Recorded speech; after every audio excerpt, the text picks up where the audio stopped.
Welcome to France 2022, The Campaign, our weekly show covering the presidential election here in France. Indeed, every week we provide you with analysis, insights and reports from the campaign trail. And this week has already been overshadowed, of course, by the war in Ukraine. Absolutely, Tom. The war in Ukraine has effectively upended the presidential campaign. The incumbent, Emmanuel Macron, was forced to postpone his formal announcement of candidacy, and he even was supposed to hold a first rally in the southern city of Marseille on March 5th. This has also been cancelled, we learned just a few minutes ago. At the same time, his would-be opponents all had to speak about Vladimir Putin, about Ukraine, instead of housing and education. Here's the recap of the week with Shirley Sitbon. It's traditionally a key festive moment of the campaign, but the war raging in Ukraine cut short wine and food tasting at the annual farming show. Cette guerre durera, mais l'ensemble des crises qu'il y aura derrière auront des conséquences durables. Il nous faut donc nous y préparer avec beaucoup de détermination, avec aussi beaucoup de solidarité. The Russian attack has all but brought the campaign to a standstill.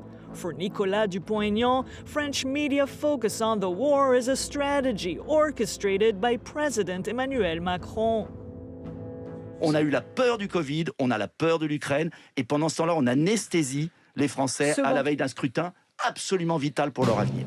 Several candidates have had to readjust their position on Russia, some reversing their initial assessments. La Russie, je prends le pari, n'envahira pas l'Ukraine. La Russie a décidé de frapper l'Ukraine. Je condamne sans réserve cet usage de la force. Back in 2017, Marine Le Pen thought that meeting with Putin would give her more legitimacy. The encounter has become a liability. Caught in financial struggles, her party had also loaned money from a Russian bank. Je le rencontre parce qu'on est 2 ans après le Bataclan. Je le rencontre parce que je considère que la Russie peut être un allié dans la lutte contre le fondamentalisme islamiste. Cette vision-là, c'est celle-là que moi, je partageais, pour le coup, à l'époque, avec Emmanuel Macron. Far-left candidate Jean-Luc Mélenchon has maintained his narrow line of reasoning, saying NATO too had some responsibility in the crisis. Dans cette affaire, vous considérez-vous que c'est l'OTAN l'agresseur ou que ce sont les Russes? C'est l'OTAN l'agresseur. Sans aucun doute. Pour moi, Depuis le début, je dis, si vous essayez d'établir l'OTAN à la frontière de la Russie, en Ukraine, vous aurez un incident majeur. Donc je pense ne pas m'être trompé. Valérie Pécresse, who had never backed Vladimir Putin, sniped at her rivals. Il y a eu des déclarations très fortes en faveur de M. Poutine de la part d'un Jean-Luc Mélenchon, d'un Éric Zemmour, d'une Marine Le Pen. Et je crois qu'aujourd'hui, ça les discrédite vraiment pour gouverner la France. Pécresse was able to denounce them after cleaning her own slate clean. Her party's previous presidential candidate, who held a key position in 2 Russian oil and energy companies, resigned. Left-wing candidates Yannick Jadot, Christiane Taubira, and Anne Hidalgo showed some unity in protests backing Ukraine. Lagging in polls, they found some enthusiasm in their gatherings. Et nous, la gauche européenne, républicaine, sociale, nous n'hésitons pas dans ces moments-là. Nous sommes toujours avec les agressés, les oppressés, avec le droit d'un peuple à décider de son destin.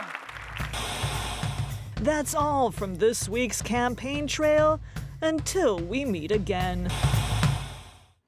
And Tom, just to show you how unusual the situation is, this Monday, all major candidates went to the Prime Minister's office to get a briefing on the situation in Ukraine. And this, as the National Assembly, is set to hold a debate on the war and its consequences here in France.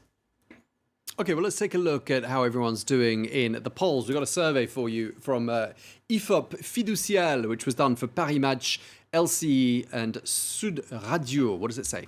Well, it says that Emmanuel Macron is clearly ahead. He even got a small bump. According to this survey in the polls, 28%. He was around 24%. What's interesting is that it seems that his rival in the second round could be the one he faced back in 2017, Marine Le Pen. She has taken a small lead over the other far-right candidate, Éric Zemmour, and the conservative candidate Valérie Pécresse. On the left, only the far-left leader, Jean-Luc Mélenchon, reaches the 10% threshold.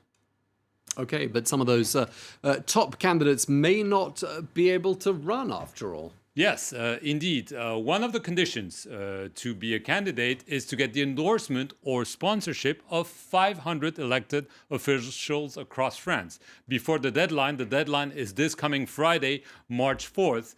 And while Jean-Luc Mélenchon just reached the magic number a few days ago, both Marine Le Pen and Éric Zemmour are struggling to get it. They had to cancel events, work the phones to try to get endorsements. And they're saying this would be a denial of democracy because some much smaller candidates already have their 500 sponsors in hand. And even one of Macron's key allies, the centrist leader François Bayrou, announced this weekend that he was giving his sponsorship, his endorsement, to Marine Le Pen. Okay, so I think this very French endorsement system perhaps needs a little bit more elaboration, Mark. Yes, it turned 60 this year. It dates back to the first direct presidential election. Maya Anaïs Yatangen and Shirley Sitbon tell us how this weird system works. The concept of sponsorship dates back to 1962, when France reformed its presidential electoral system and adopted direct universal suffrage. The idea was to limit the number of candidates, especially eccentric ones. When Charles de Gaulle set out the rules, candidates had to obtain the signatures of 100 elected officials, usually local mayors. In 1976, the number of required sponsors rose to 500. Until recently, mayors could anonymously sponsor a candidate, but since 2016, sponsorships have become public. That means some mayors are reluctant to sponsor candidates from other parties, or indeed extremist ones, although sponsoring someone does not imply support for them. The law requires that signatures be collected over a specific period of time and sent by snail mail. They must come from at least 30 different departments or overseas territories. Other countries also use sponsorship systems, but in their versions, everyone can participate, not just elected officials. In Portugal, for example, candidates must convince at least 7,500 citizens to vouch for them in order to get qualified, a system that some politicians want to implement here in France. And that's it for this edition of France 2022, The Campaign. We'll see you next week at 8:15 Paris time here on France 24 for episode number 4. Look forward to that. Thank you very much indeed, Mark. Thanks to you for watching. Stay tuned.